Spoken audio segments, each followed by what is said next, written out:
Shu tortni achchiqqina choydan qilganimga ishonasizlarmi? Ishonmasanglar videoni oxirigacha ko'ringlar. Shunaqa yumshoqqina betida o'xshab chiqadigan mazali tort tayyorlaymiz. Bismillah deb achchiq choy damlab olib qo'yamiz sovutishga.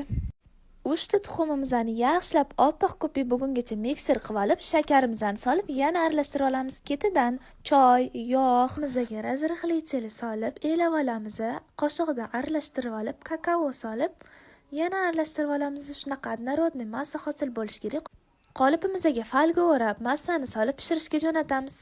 Pishib chiqqan ko'rishlarimizni sovigandan keyin 3 ga bo'lib olamiz. Krem tayyorlab olamiz. Kremiga xona haroratidagi smaylo sariyolari va sug'ushonday molokoni solib yaxshilab venchikda aralashtirib olamiz. Kremimiz tayyor. Korsh krem qilib ketma-ket terib olamiz.